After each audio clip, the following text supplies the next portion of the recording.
Hi there, everyone. Thank you so much for joining us and Happy New Year. I'm Joan Woodward, President of the Travelers Institute.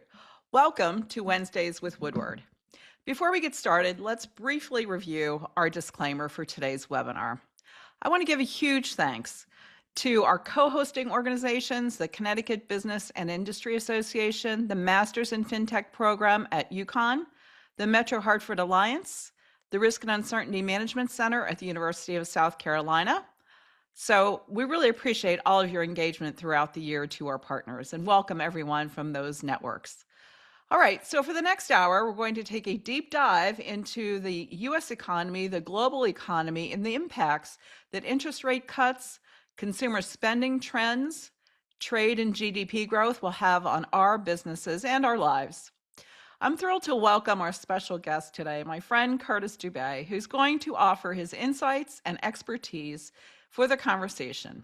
He's the chief economist at the U.S. Chamber of Commerce. Prior to joining the U.S. Chamber of Commerce, he was a senior economist at the American Bankers Association, where he worked on tax issues and followed economic trends affecting the banking industry.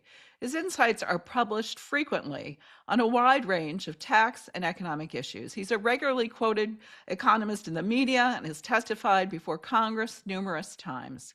He'll kick off with an opening presentation with some terrific slides, and then I'm going to rejoin him, and we're going to have a conversation about what's going on in the world and what's going on here in the US and why it's important for your businesses. And I think it's really important that we kick off the year to understand what might happen, what might not happen. And as you know, all of these trends really do affect our business lives. So in addition to today's session, we're going to do a deep dive with an economist from the National Association of Realtors coming up in a few weeks, so join us for that.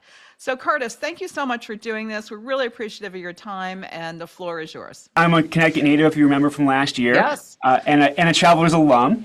So it was nice to see the Travelers, UConn, and CBIA logos up earlier. We're going to go through a lot of stuff today. There's an awful lot going on in the economy, as there often is. But there's a lot of differing things all happening at once, so it's a bit difficult to make a coherent picture out of what's going on. But I'm going to do my best, and I think we'll get there at the end of all this. The thing to keep in mind is that, so if you look at surveys, and it could be surveys of consumers, small businesses, mid-sized businesses, big businesses, manufacturers, service providers, they're kind of all over the place, but they're kind of consistent in the sense that they think the economy's okay, not so great, could be better. Particularly consumers. Consumer sentiment is probably the thing that is the lowest of all those things right now. But if you look at the economic data, it's actually pretty good. The economy grew at 4.3% in the third quarter. We finally got that data. It was delayed by the government shutdown. We finally got that data right before Christmas, and the economy grew really, really strongly in the third quarter of 2025. Above what you would get from just talking to businesses and consumers. So there's that part of it. The other thing to keep in mind is we do have some delayed data when it comes to the government shutdown. So we still haven't gotten all caught up on all the data that was delayed because of the shutdown. So we're still somewhat flying a little bit blind, better than we were a couple of weeks ago when it comes to what was going on at the end of the year, really at the tail end of the fourth quarter of 2025. But all indications are the economy remained in pretty good shape at the end of the year. So as we go into 2026, the thing to keep in mind is that the economy is probably going to grow about 2% in 2025 when all is said and done. That's about where the economy will grow without anything else happening. It's a little slower than where it was in 2024 and 2025, but it's a pretty good growth rate, all things considered, considering everything we went through in 2025. Now, so we'll start 2026 by growing at about that rate. If nothing else happens, we'll probably get that 2% growth rate this year. The thing is, though, we could get 3% growth. We at the Chamber, our target growth rate for the U.S. economy is 3%. That makes us all better off, and it makes a lot of our fiscal challenges a lot better. And we can get there. We can get there over the long run with the right set of policies. And if we get those policies this year, we could hit that 3% target this year. On the flip side, we could also get much slower growth. If we get the wrong set of policies, we could see growth slowed down as well. They're probably both equally as likely. So let's talk about why the economy would grow at 2%, or why just like all status quo, it will grow at 2%. And the two big reasons are, one, consumers keep spending. They've been doing that at just an incredible pace for a long, long time, going back to COVID era. Consumers have kept spending month after month, quarter after quarter, year after year.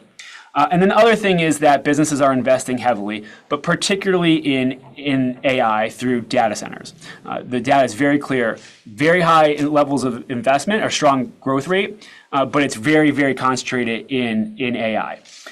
So consumers have been able to keep spending. I think I have a chart that, oh, by the way, here's consumer sentiment is really, really low. There's the chart that shows it over time, falling since the end of since COVID, and then really remaining at that lower level. But this is just retail sales, which is just sales in brick and mortar stores and online and at restaurants and bars.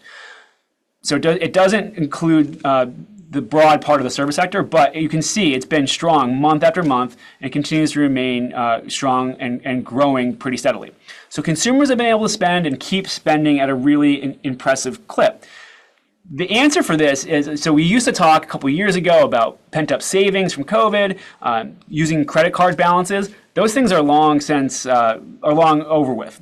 We are not doing this spending with pent-up savings and with credit card balances. This is all driven by wage growth being above inflation.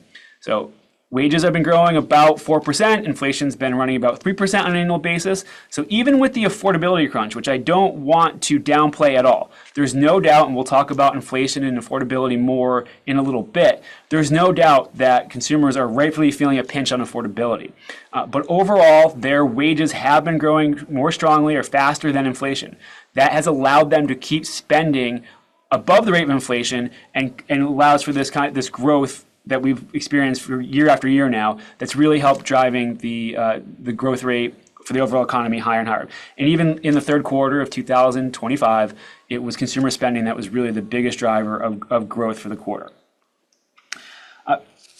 The other thing when it comes to spending right now is the stock market. We can't overlook that. The stock market's been growing steadily and strongly for a long time now. Hit record highs again this week. That's certainly boosting, even if they don't say so in those surveys, it's certainly giving consumers confidence to spend out of their wealth, and that's helping to drive up spending as well. Okay, so that's the consumer side. That's really, again, the biggest driver of economic growth. But the other side of this is businesses investing in AI in a really big way. And it's keeping a lot of people employed. There's a lot of people that have to be, particularly when you're building these giant data centers, it takes a long time to build them. It requires a lot of workers on the ground to put them in place. So they're a real big part of the economic growth story the last couple of years. And that's going to continue as AI continues to be a big growth opportunity for businesses and the U.S. economy. It's possible as we go into 2026, and I'll talk about this in a second, that we could see investment even get stronger, particularly because the tax bill that was enacted last year creates stronger incentives for investment going forward. And that would apply to AI and to other areas of investment as well. So if nothing else happens, if just these two factors remain steady, the economy is going to grow at 2% in this year. Keep in mind that tariffs do have a big impact here. They do create swings from quarter to quarter. So I want to go back to this chart here, where you can see we had a quarter of contraction in the first quarter of last year. And then we had a big growth rate in the second and third quarter. Now, a part of what's driving those kind of inflated numbers and the depressed number in the first quarter is trade flow. So as the threat of tariffs was going into place, businesses front-loaded their buying of inventories in a really big way in the first part of last year. Mechanically, the way GDP is calculated, imports subtract off of GDP. So the big huge amount of buying, which, by the way, is still businesses are still working through. One of the reasons why tariffs have not fully translated into higher prices, and it's happening now kind of slowly, and it's going to continue to happen. But one of the reasons why it's been so slow to develop is because businesses bought up a huge amount of inventory in the first quarter.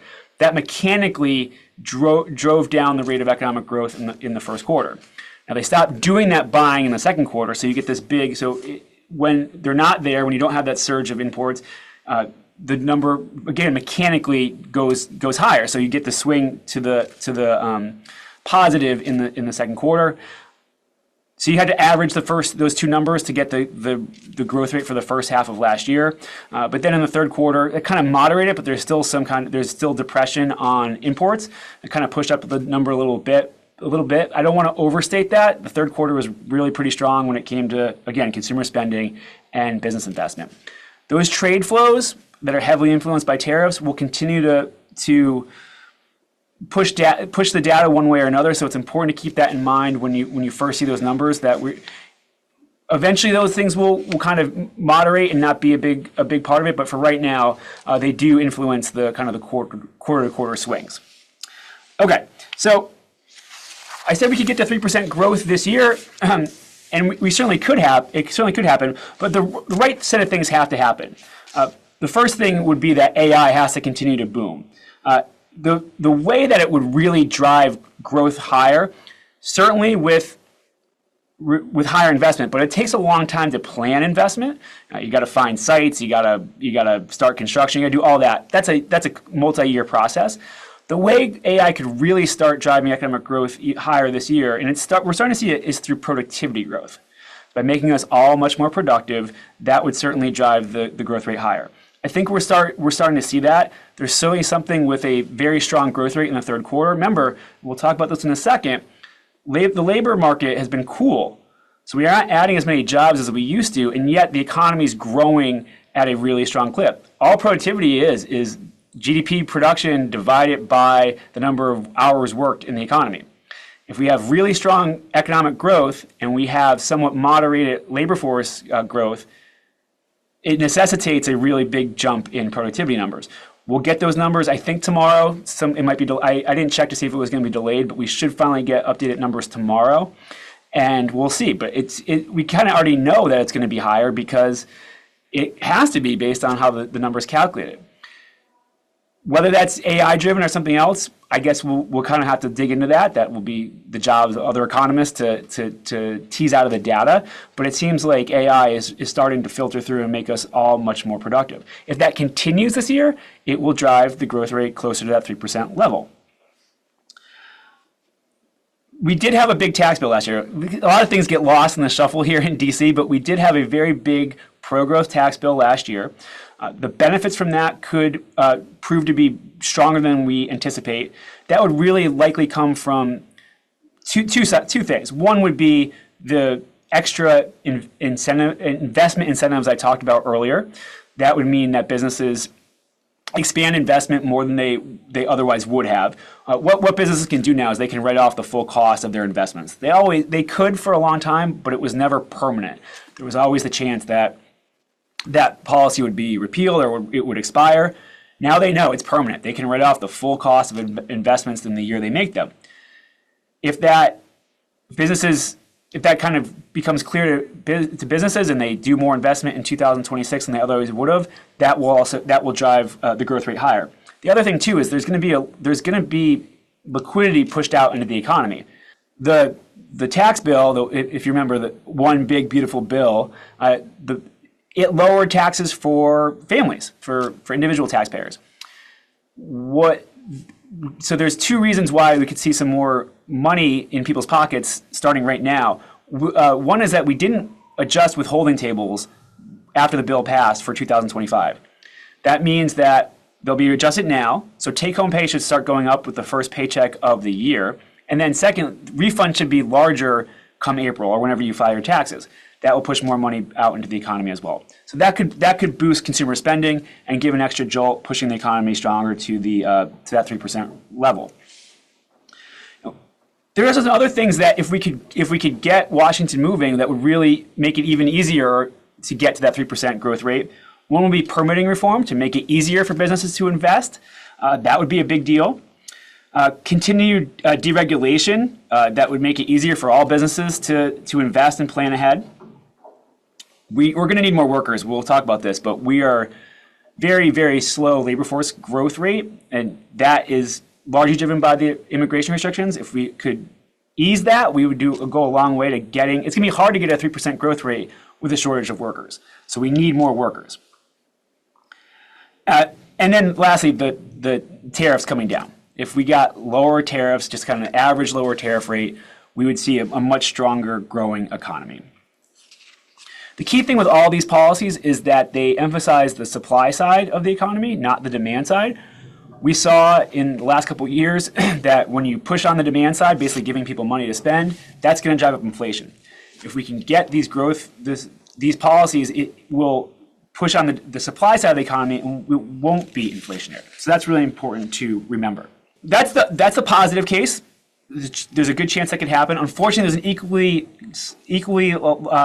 equal size chance that we could get the wrong set of policies and growth could fall. The first thing would be states are kind of taking on the regulation of AI on their own. A patchwork of different regulatory policies across the country could really slow the investment in AI, and that would. Again, it's one of the bigger drivers of growth right now. That could put could hamper the investment in AI. That would slow what we're doing with AI, and it would slow the investment in it. And that means it puts pressure on the financial side. There's a lot of growth in the stock market based off of the potential growth in AI. And then again, this is why AI is really exciting for economists because of the productivity enhancement, but also because AI necessitates investment on the ground. It means that businesses are building those giant data centers that require so many people to build. If businesses start investing less because the regulatory environment is so negative, that would mean less of that investment on the ground and fewer jobs created for people across the country. So the thing that's just brings back to mind is the dot-com bubble of the early 2000s. That was driven by the web coming online and this great big expectation that there was all this money to be made from the World Wide Web. The bubble burst because we kind of got ahead of ourselves, and the revenue making capacity didn't kind of catch up with the positive expectations. I don't think we're here in that case. I think that we know more now. We know that there has to be kind of a business use case for AI to justify all of the investment. I think that this lines up, so I'm not really worried about a bubble bursting. It doesn't mean there won't be pullbacks here and there. There certainly will be. And there'll probably be some consolidation, but nothing like the dot-com bubble bursting from 25 years ago now.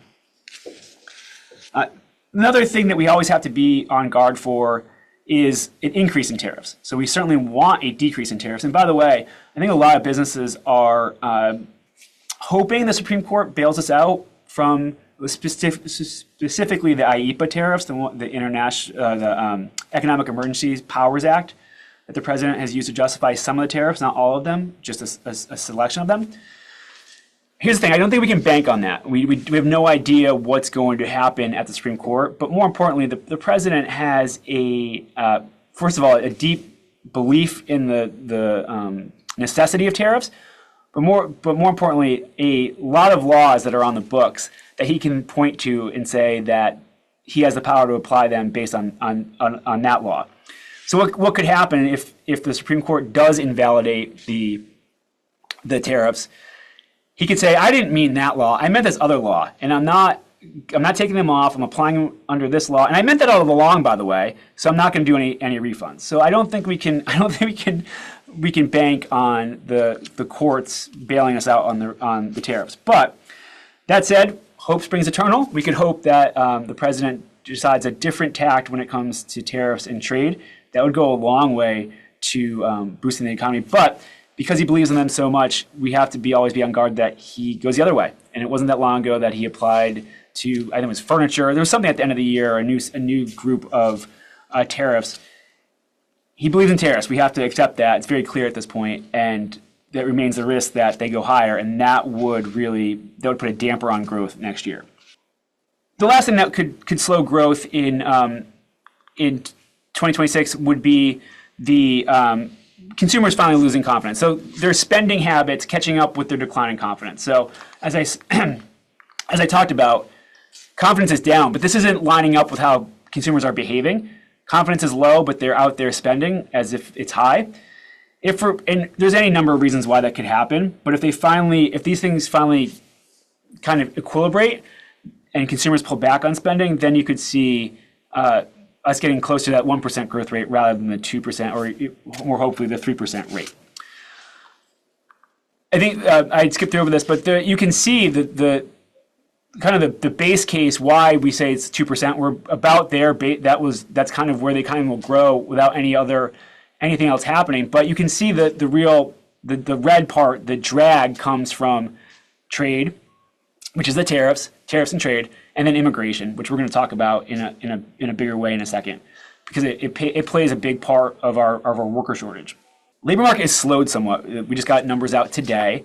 Hiring is slowing, and then we've seen that with the monthly job numbers. But we also don't have to add as many jobs as we used to keep the unemployment rate steady. We used to have to add about 125,000 jobs a month to keep the unemployment rate steady. Now we only have to add about, say, 30 to 50,000, so a third of what we used to have to do, and that's a large part of the immigration, but it's also a demographic issue that's long been in the offing. But I'll come back to that in a second because it's a really big part of the economic story right now. Let me just run through a couple other things when it comes to, and we'll talk about inflation too. And you can see here, I talked about the stockpiling of inventory, and that's kind of kept tariffs from being fully passed on to us. That's declining less and less. Businesses are pushing more onto consumers. That's the blue. The blue is the impact of tariffs on consumers. And so that's been rising each and every month, and that will continue as that inventory buildup lessens. And a key point that I think gets somewhat glossed over is this is the price of all products and imported products. When prices of imported products go up because of tariffs, all prices go up because the domestic producer can raise their prices now because the price of their foreign competitors goes up, and they can raise it by a lower amount and still come out better. So all prices go up when tariffs go up. I'll also go back to inflation in a second, but a couple other things to keep in mind in 2026. We're not going to have a recession. There's always people out there who predict that a recession is going to occur. They have lots of reasons why they think that might be the case. But something has to happen. Let's go back over the last 6 causes of recession. There was the COVID pandemic. There was the global financial crisis, then the dot-com bubble bursting, the S&L crisis, really high inflation followed by really high interest rates in the early 80s, and then the oil shocks of the 1970s.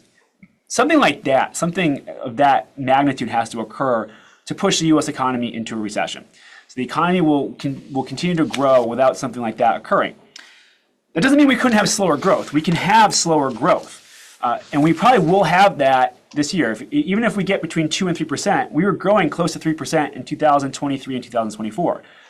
Now, all things are relative. Slower growth feels bad, and it's not as good as stronger growth, but it's not the same thing as a recession. When you have a recession, when the economy contracts for 2 consecutive quarters, it's really bad because it means people lose jobs and incomes fall. People see their pay fall, largely because they're out of work. That's a much different animal than slower growth. So while we're likely to get slower growth, or we could get slower growth, we're not going to have a recession unless something happens. There's lots of people who predict all sorts of things that will cause a recession. I'm not one of those economists. They're out there if you want to look it up. There's always a chance that something happens.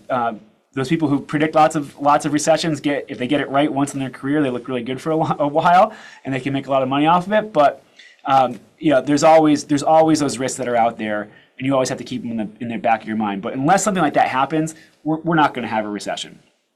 Okay, and I touched on the labor force issue before, and let's go into that deeper discussion now.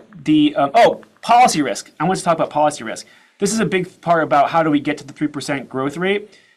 certainty from Washington. So no changing policies when it comes to tariffs in trade, immigration, anything else. Really makes businesses uncertain about what the future will look like. That makes them hold off on big investments. Just think how much stronger investment would have been had we not had such high levels of uncertainty. It's as high as it was during the global financial crisis and during COVID. That's how high businesses, and this is a metric that's been used for a really long time. It pulls keywords from media reports, like the Wall Street Journal, things like that. And so business policy uncertainty is at its highest levels ever in the last few months. If we could get some policy certainty, it would go a long way to helping us get to that 3% growth level. Okay, so workforce. So this is the kind of, and this is the data that just got updated today. Excuse me. We now have about 630,000 more unemployed workers than we have job openings. That's a flip. For a long time, we had many more job openings than we had unemployed workers to fill them. That said, we still have fewer workers than we've had for really ever. We only have to add, again, that 30 to 50,000 each month to keep the unemployment rate steady. Hard to get the 3% growth when you're only adding 30 to 50,000 jobs a month. But we're there because immigration has gone down basically to zero, and we are in a demographic pinch like the rest of the world. We have birth rates that are about at replacement level. We're better than most places, but it's still it's still an issue. This is a really interesting stat.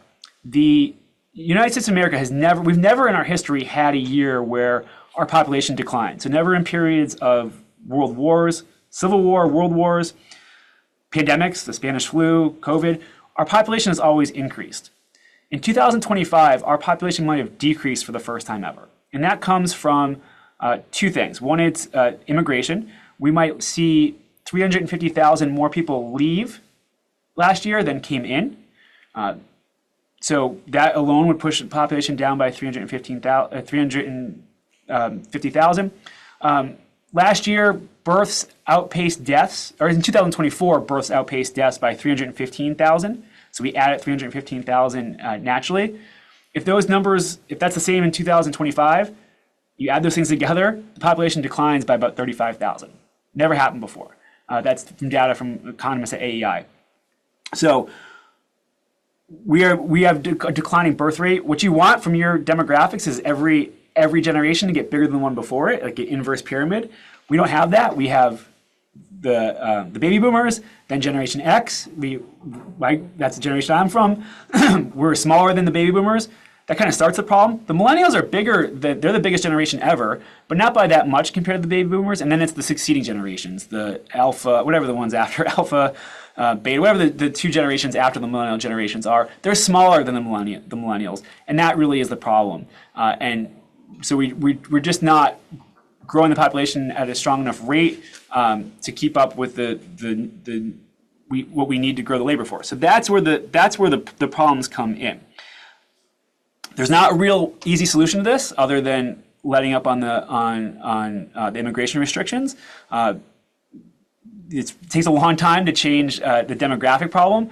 So there's going to be a lot of pressure to get more workers here because we're going to need them going forward. Even with the slowdown of hiring, we're still going to be short of workers.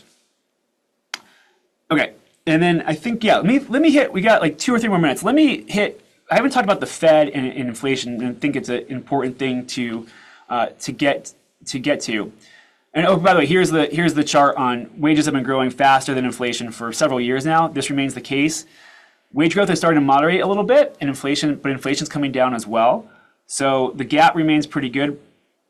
For the first time in December, actually since inflation took off in March of 2021, wage growth over that period, so since March of 2021 through December of 2025, wage growth and inflation are equal. Inflation total, so prices had risen almost 22%. That had been above the cumulative growth in wages. They're now both at 22% higher than they were in March 2021. So they're finally equal. You can see why affordability remains a really big issue in people's minds. Their wages have been growing. They've been growing above inflation, but inflation was still running higher than wages. So it's going to take a while for that to kind of seep into people's minds. There's really no other way to kind of, this is a problem if you're the president and Congress and you want to speak to the number one issue on people's minds, is that there's no really good, easy way to fix that. You just have to have wages growing faster than prices overall. And it has to happen for a really long time before people kind of accept that we have a new higher price level, but it's okay because our wages have kept up. A long time for that to kind of seep into our consciousness. But so when it comes to, and by the way, here's more on the worker shortage. If we just had labor force participation rate, which is this number of people in the population who are in the labor force, the same as in the early part of COVID, we'd have 2.3 million more workers in the economy. And that's all because of demographics, the issue I talked about. That's all that's going on there. That chart encapsulates that whole demographic issue. Okay, here's on the Fed. The Fed's in a really tough spot because inflation remains too high. Remember, its target is 2%. And we've not been at 2% since March of 2021.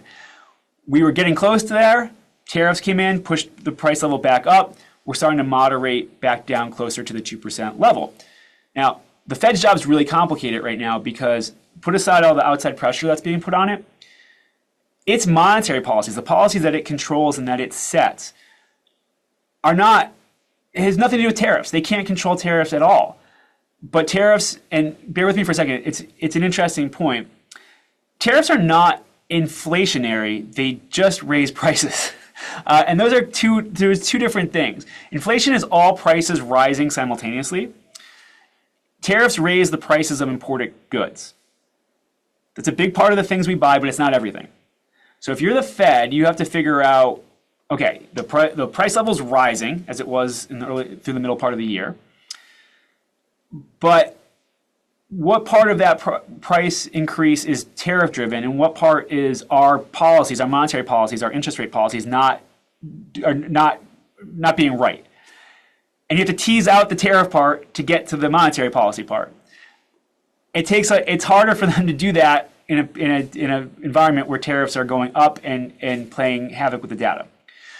So they've lowered interest rates a couple times at the end of 2025. That was clearly because, and they said it very clearly that it was because of the weakening labor market. The Fed has a dual mandate: full employment and stable prices. They switched over for concentrating on the full employment part. And now they've been also clear now they're going to have to hold off for a little bit because they got to figure out, usually you don't cut rates when the economy is growing at 4.3%. Unemployment rate is not all that high. And inflation is still above where you want it to be. So they're gonna hold steady for a little bit and figure out, once the tariffs have been in place for a year, the impact they have on this data goes away. It's kind of a one-time shock, and then they can reevaluate where they are when it comes to price level and with the labor market, and then what the appropriate interest rate policy is. So I think for now they're going to hold steady. We're going to have a new Fed chair in a few months. The president will announce that anytime, and then that person will probably be confirmed by the middle of the year. And maybe that person sets a new track. But I think for right now, because of everything that's going on, everything they have to deal with, they're probably going to have to stay pat at least till the middle of the year. Okay, I think that's 35 minutes. I've said an awful lot. There's a lot more stuff that I could probably go on for another 35 minutes, but I think it's probably best to turn over to the Q&A portion. Thank you. All right, Curtis, that was a lot. Thank you for going so quickly through it. And there are a very conflicting, economic indicators. We have a number of questions coming from the audience, and they're like, try to reconcile the fact that consumer sentiment is one of the lowest readings we've had in many, many years, yet retail sales are soaring and the consumer is still spending. So a lot of things to unpack here, the tariffs, the trade. Thank you for walking us through all of your thoughts. And now we're going to get the audience thoughts. So we haven't done this in a few webinars, folks, so you may be rusty out there. It's very easy. We're going to do an audience poll. We have 2 questions for you, and we're just trying to get a gauge of what people are worried about. So first question, what is your top concern for the economy in 2026?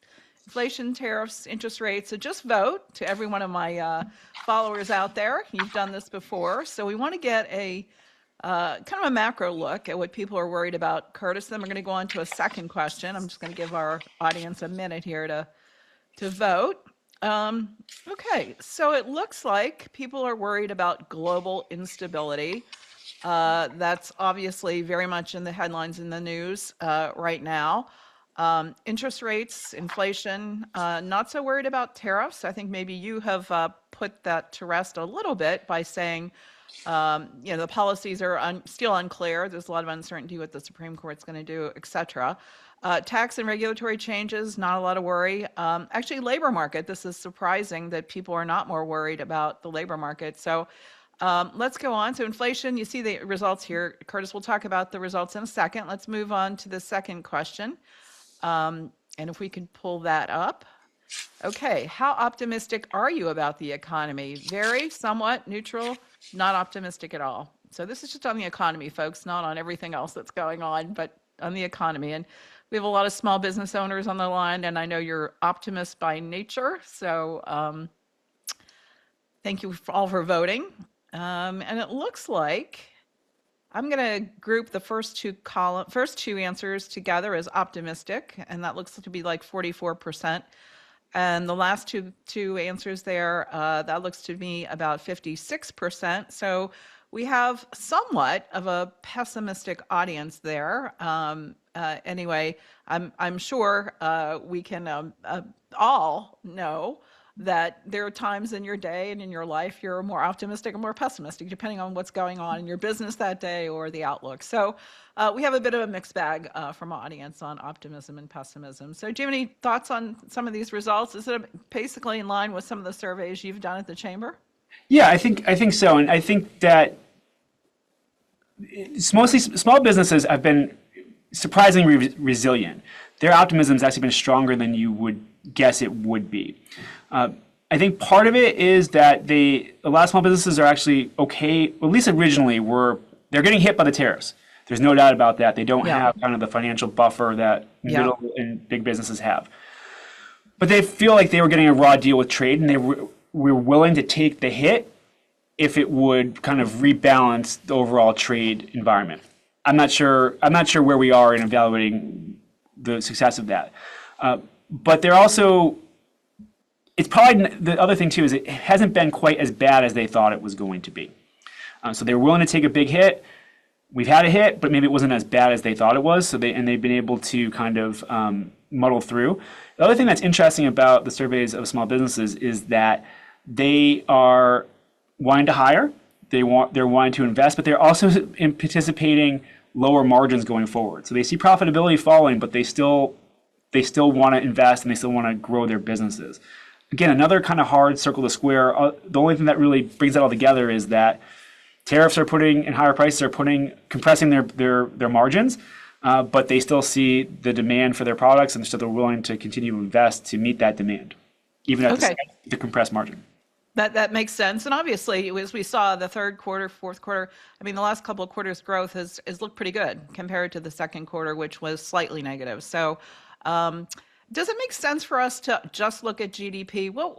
Give our viewers, what are the other economic indicators that you really look at first? I know I look at the consumer sentiment index, but again, as we just said, retail sales are up and consumers aren't feeling it. So what other economic indicators do you look at besides GDP?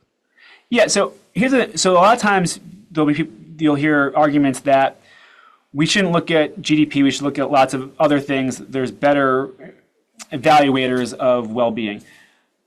I understand. We can go into that debate. The thing is, GDP is kind of a catch-all. When it's growing, overall things are going to be better. When it's growing slower, things are not as good as they otherwise could be.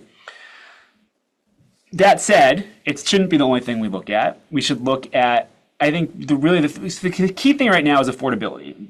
Americans feel like the cost of living is just unaffordable. I think they're right. I wouldn't want to argue against their feelings. But I think they're right because the prices of necessities are really what's keeping inflation up. So that is housing, food, energy, and transportation. So how do you get the prices of those things down? Well, the bad news is inflation doesn't come down with prices falling. That's bad. Prices falling is bad. That's deflation. Deflation is more destabilizing than inflation. When prices fall, just think about a business. If the price of your product falls, but your cost basis doesn't go anywhere, you're in bad shape. So we don't want deflation. What we want is prices to rise at a lower rate over time. It takes a long time. I talked about this before. It takes a long time for people to accept that. So they're going to kind of feel that they are pinched for a while now. But the way that we get over that is with real wages. So inflation-adjusted wages growing strongly positive. So that means wages growing above the rate of inflation. We want to see, back to that chart I had before where wages were above inflation, we want to see inflation going down and wage growth going up. And that will quickly lead us to a situation where people start feeling much better about the economy. That consumer sentiment number will go back up. So that would be the other key one. And that's going to be tied to labor growth, job market growth. But those two things will kind of really tell you the whole story. Okay. I want to shift a little bit. You talked about the One Big Beautiful Bill. It includes lots of tax cuts for every American in there as well. But it adds to the deficit and the public debt. Public debt's $36 trillion. How much more sustainable? I mean, how do we deal with the national debt? There seems to be no appetite, Democrats or Republicans, for addressing the national debt. Do you think at some point there's a breaking point where, other countries aren't going to keep buying our treasury bonds to support our addiction to spending? How do you think about, as an economist, having a $36 trillion debt and rising? It's going up.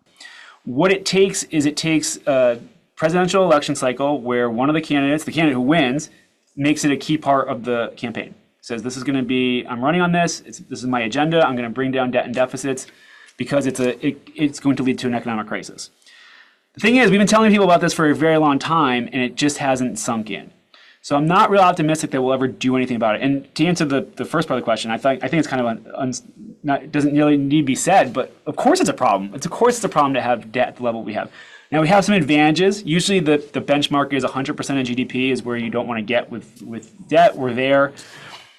With the United States of America, we're the richest country that the world has ever known. We can probably have more debt than any other country.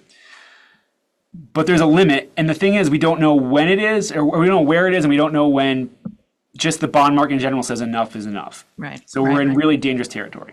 Okay. All right. I agree with everything. Yeah, and the other key problem is, like I said, I could talk about this forever. The other key problem is that the driver is Social Security and Medicare. Those are really hard programs to cut spending on. Right.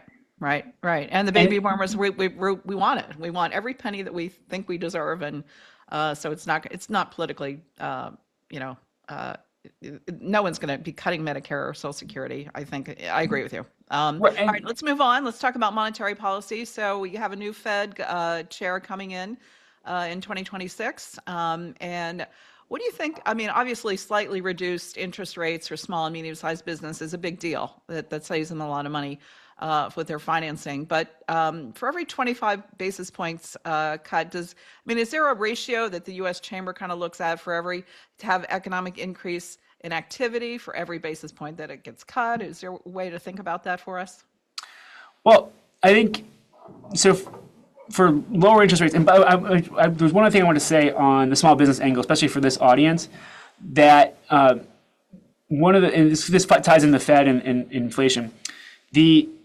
On lower rates and stronger growth, I think that you want the right interest rate set. So you want an interest rate that's not overly juicing the economy or one that's holding it back.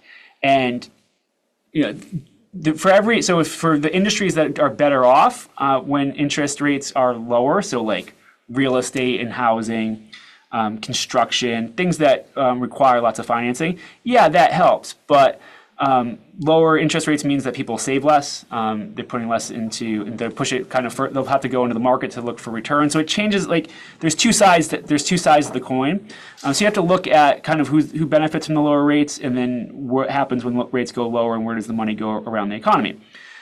I think lower rates will help on housing. with affordability. I can get into the economics of why that's maybe not fully the case, but I think it will help kind of psychologically when interest rates come down, that you get people going back into the housing market and feeling like that they can afford more to be in the market or more house than they otherwise would have. Yeah. That's kind of the key one. And then just kind of construction and construction in a large sense, everyone kind of doing more construction than they would with higher rates. Right. Okay. Actually, let's stay on that because I'm going to take an audience question now. There's a lot of audience questions coming in on this topic. So, the construction of these AI data centers and stimulating local economies. I mean, these are multi-billion-dollar projects. And there's one not too far from Washington, D.C., where I live in Virginia that I passed the other day. And it was mind-blowing to see all of the land that's being disturbed to build this huge data center. But is it really going to impact these local economies? Because there's not going to be a lot of workers there, right? This is not a manufacturing plant they're building.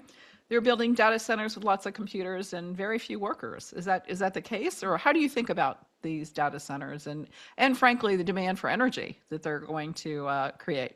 Yeah, so there's a lot going on. It's a great question, and I'm actually doing a project on this now, so I have a little bit of background that I wouldn't have had a few months ago. The local benefit is concentrated in those 2 years of construction. So it takes a couple years to put them in place. So the construction company, the HVAC people, Right. the electric and water utilities, the infrastructure that has to be built out, those are kind of front loaded, but you still need the water and the electricity over the long run. So the investments that the company has to put into those infrastructure, that remains. And then there still has to be people that are employed there to maintain and run the data center. So there is a long run benefit.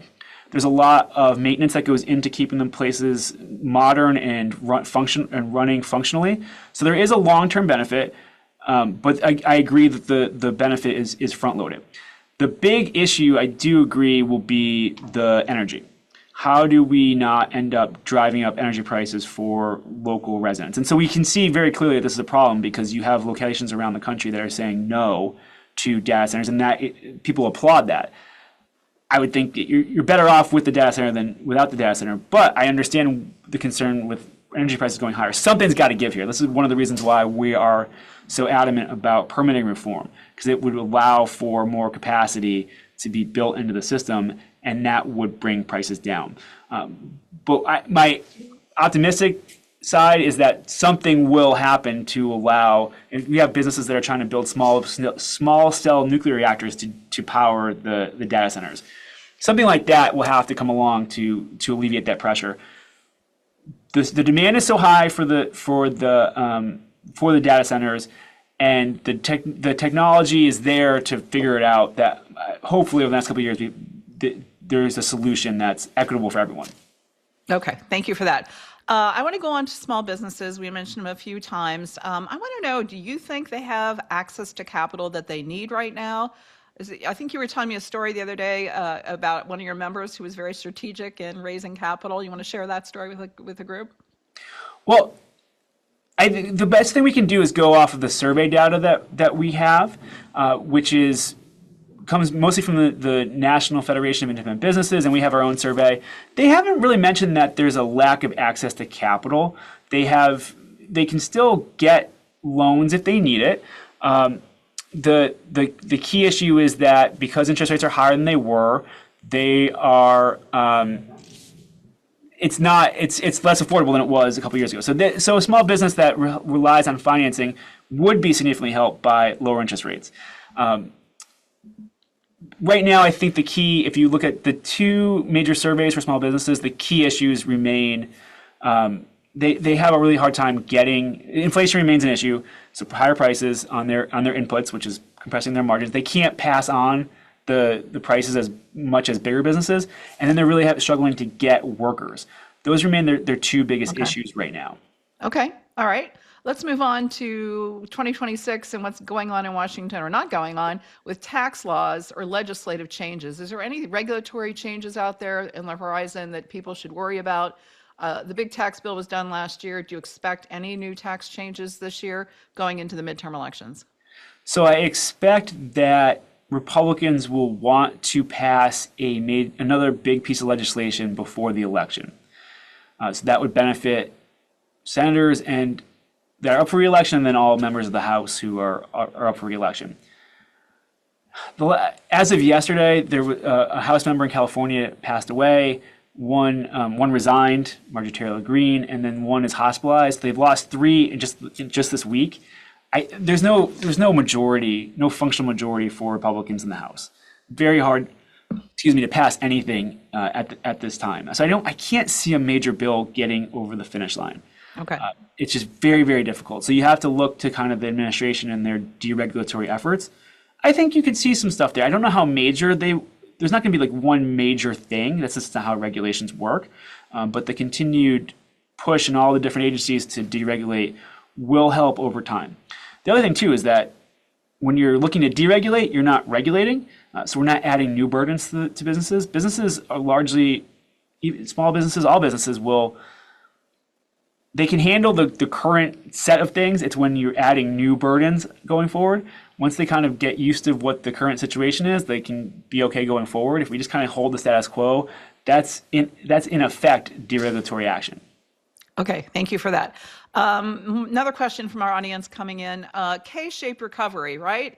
And so the wealthy are getting wealthy, but people are struggling. And so lower income, middle income folks, that K-shape, has that gotten more severe in, say, the last year or two? And do you expect it to kind of converge and not be so much higher income versus lower income recovery?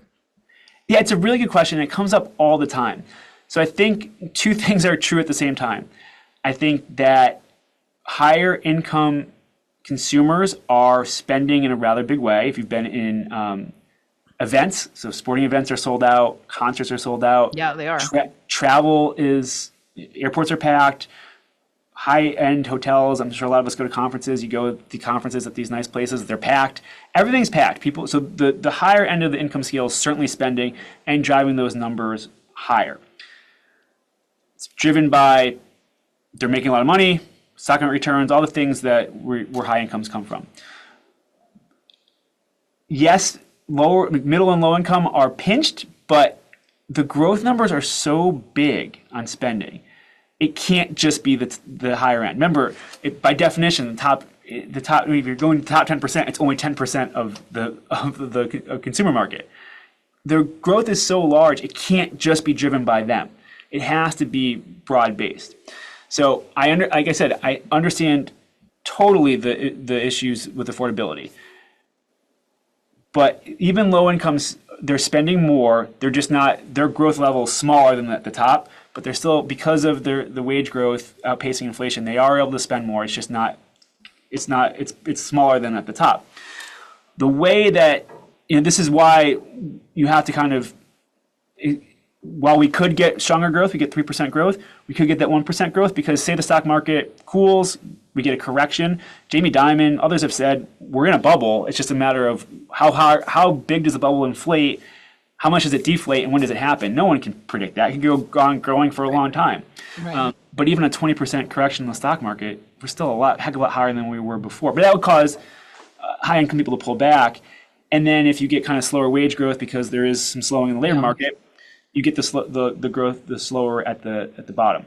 The way to kind of solve the K-shape was to get the bottom group growing faster. Let's not worry about the top end. The lower end growing faster, and that's got to come from a stronger growing economy. That will pull that up. We had that before COVID. That lower income or lower skilled jobs had the highest level of wage growth because jobs were so scarce. Right. Let's hope for that in the next few years. Okay, another question coming in. Naomi Martinez in Arizona.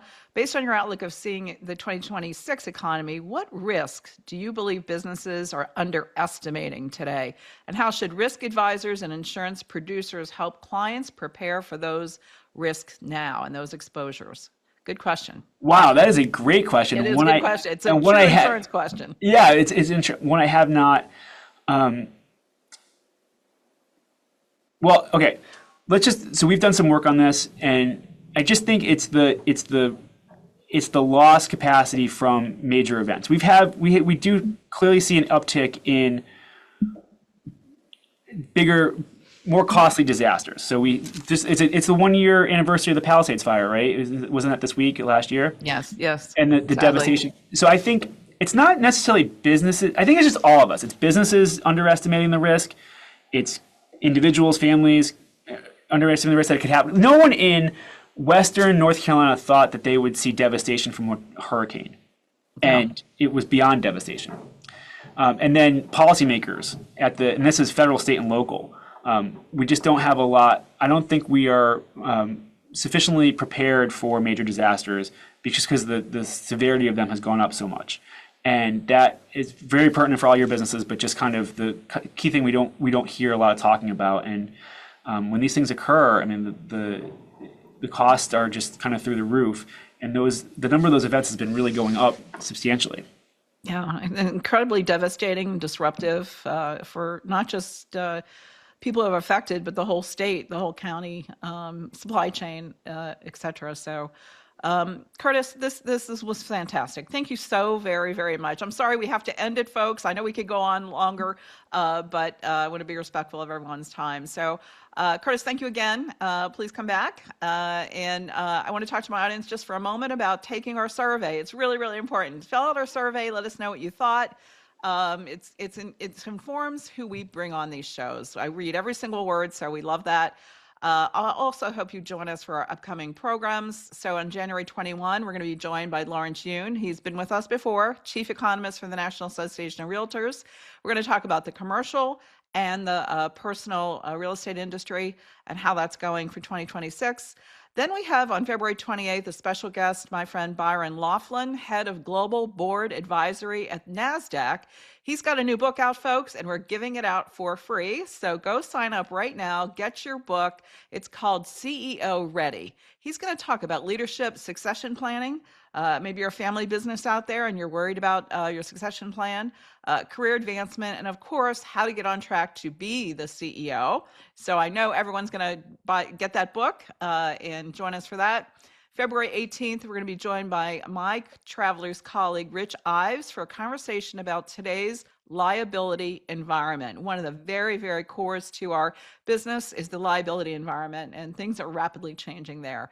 So always visit us on travelersinstitute.org. I'm thrilled you're with us today. Thank you so much for following us, and Happy New Year, everyone. It's going to be a great one. I'm an optimist by nature. So see you in a few weeks.